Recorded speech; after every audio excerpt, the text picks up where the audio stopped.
Mieczysław Rakowski, qui était à l'époque le Premier ministre de la Pologne, s'est approché de moi et m'a demandé « Mikhail Sergeyevitch, comprenez-vous l'allemand ?» Je lui ai dit « Oui, je comprends un peu ». Alors il m'a dit que c'était la fin de ce gouvernement.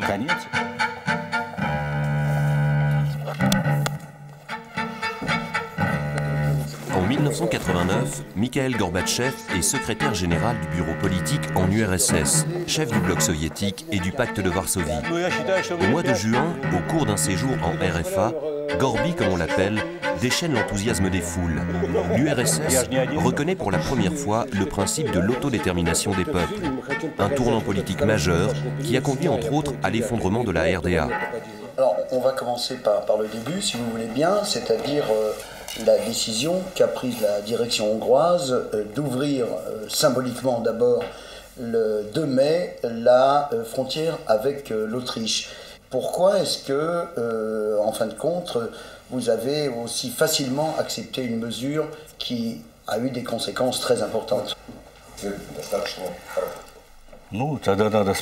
faut se demander dans ce cas-là pourquoi nous nous sommes décidés à faire la perestroïka.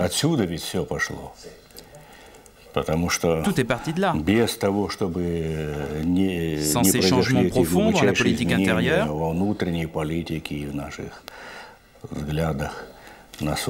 sans le renouveau dans notre vie, sans la conscience de la nécessité de réforme,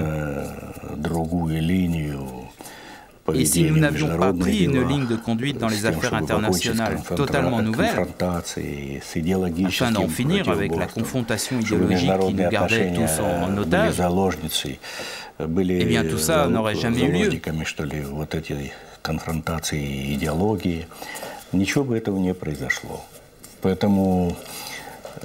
Comme il y avait tous ces changements, le reste pouvait suivre. Mais il existait une autre question. C'est celle de l'URSS et des pays du pacte de Varsovie. Je me souviens encore, lors des obsèques de Tchernenko, j'ai rassemblé les dirigeants des pays du pacte. Je leur ai dit, dorénavant, on va conduire les affaires en partenaires égaux. Chaque pays et son parti est indépendant. Chaque pays est responsable de sa politique et de ses conséquences. Je pense qu'ils n'ont pas vraiment pris cette déclaration au sérieux. Car Brejnev leur disait la même chose, Andropov disait la même chose, mais la réalité était tout à fait différente. Alors ils s'attendaient à l'entendre de la part de Gorbatchev. Il est secrétaire général, il dit cela pour la forme et c'est tout. Mais non, c'était bien réel. Je considère cela comme le point de départ de notre refus de la doctrine Brejnev. Nous devions nous en débarrasser. À partir de là, on n'a jamais essayé d'imposer notre point de vue, ni de nous mêler de leurs affaires intérieures. Bien sûr, nous avons réagi sur les événements dans ces pays, mais néanmoins, nous avons toujours agi d'après ces principes. De plus, à cette époque-là, j'ai dit, nous avons besoin de la démocratie, nous avons besoin de la perestroïka, nous avons besoin des réformes. Notre société va suffoquer sans cela. Vous décidez de ce qui est bon pour vous. Si vous trouvez quelque chose d'utile dans notre expérience, utilisez-le. Nous y sommes favorables. Sinon, c'est à vous de décider. C'est votre droit, votre privilège, mais aussi votre responsabilité. Je dois dire que ce processus n'allait pas sans mal. On peut imaginer que c'est facile. Nous vous laissons vivre comme bon vous semble, d'après vos coutumes, mais nous allons suivre notre propre voie. Mais dès que la perestroïka s'est transformée en glasnost, en démocratie, quand on a commencé à avoir un nouveau regard sur l'histoire, eh bien tout cela a touché profondément tous les pays du monde. Et pas seulement ceux du pacte de Varsovie. Pour toutes ces raisons, dans ces pays, à cette période précise de l'histoire, il y a donc eu le commencement des grands changements. En URSS et dans les autres pays du pacte, à ce moment-là, les situations avaient déjà évolué. Les mécanismes de la glasnost, de l'ouverture, ont commencé à fonctionner et nous ne pouvions plus nous mêler de ces affaires. Mais pourtant, j'imagine que quand le Premier ministre hongrois vient vous annoncer, un mois avant, je crois qu'il vient à Moscou en mars, il vient vous dire « nous allons démanteler la frontière », vous avez calculé les conséquences stratégiques de cette décision. J'ai pensé que des événements importants allaient se produire, mais ailleurs, pas en Hongrie et à ses frontières. Ces événements étaient critiques sans doute, et ils ont attiré l'attention internationale, grâce à la couverture médiatique.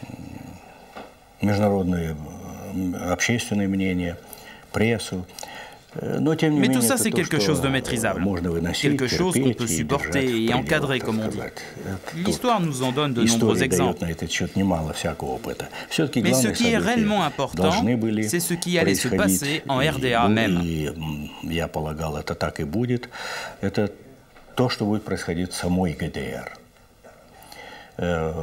Je pense que Honecker croyait avoir atteint beaucoup de succès, que sa politique était soutenue par la société. Quand je lui disais la nécessité de la perestroïka, Honecker et les autres de son entourage me répondaient « Nous avons déjà accompli notre perestroïka à nous ». Il parlait des 17 ans de la gestion de Honecker en tant que dirigeant.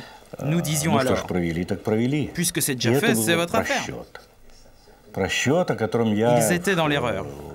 Une erreur dont j'ai parlé lors de l'anniversaire des 40 ans de la RDA. Je leur ai dit, d'après notre propre expérience en URSS, on peut conclure que celui qui est en retard a toujours tort et que la vie le punit.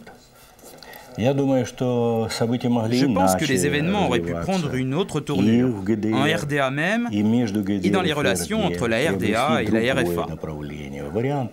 On aurait pu prendre une direction différente. Il y aurait eu beaucoup d'autres solutions si nos collègues allemands avaient réagi de manière adéquate aux événements du moment. Ils ont fait preuve de myopie politique. D'après moi, ils étaient trop sûrs de maîtriser la situation qui leur échappait. Et cela les a amenés au conflit avec leur peuple. Quand on a vu des dizaines de milliers de gens manifester dans les rues de Leipzig et de Dresde pour le changement du système, il était devenu clair que la crise s'était emparée de tout le pays. Alors, vous dites vous-même, il aurait pu y avoir une autre alternative si la direction est-allemande avait agi autrement. On est arrivé à un point où nos journaux qui publiaient mes discours étaient censurés en RDA. Ils étaient interdits là-bas. Il y avait une vraie lutte là-bas. Pourtant, nous avons fait preuve d'une extrême retenue. Nous ne nous permettions aucune intervention. Jamais. Pour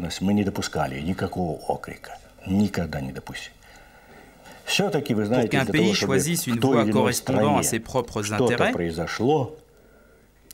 au choix de la majorité du peuple, ce pays doit atteindre ce but progressivement. Il doit suivre sa voie. Et nous comprenions cela. Et aussi que notre situation politique stimulait les changements dans la société en RDA.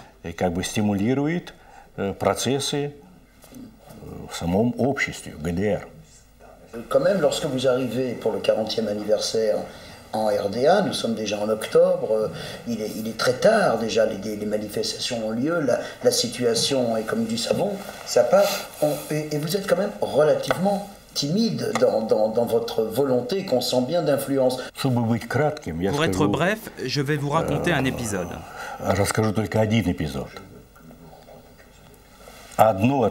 Lors des réunions officielles qu'on a eues là-bas, on nous présentait une certaine situation, des informations sur le pays qui fêtait alors son 40e anniversaire.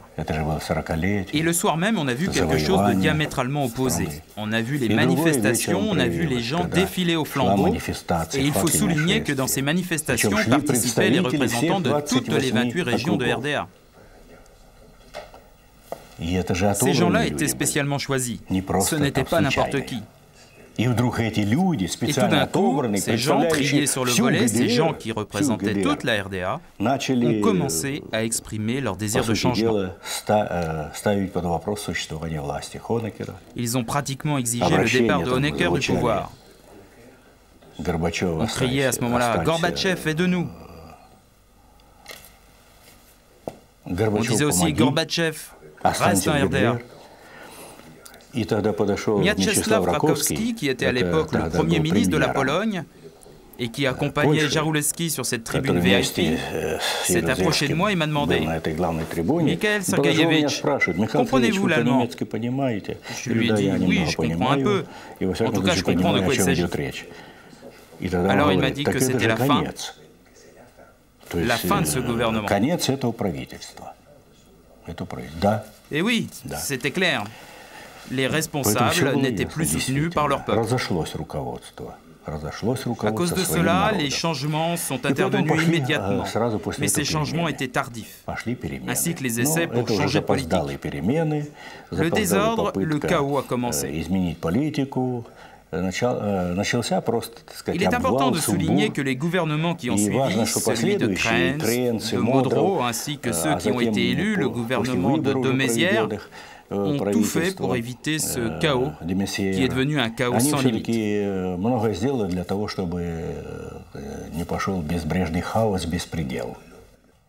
Est-ce que vous vous souvenez, vous pouvez nous raconter comment, dans quelles circonstances vous avez appris le fait que le mur s'était soudainement ouvert et quelle a été votre première réaction?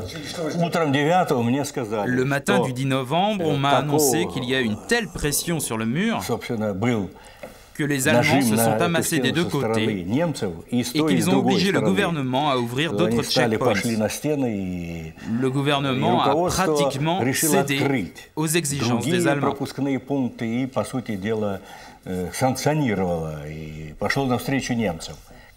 Et quand on me l'a dit, j'ai demandé s'ils n'avaient pas entrepris des mesures de répression.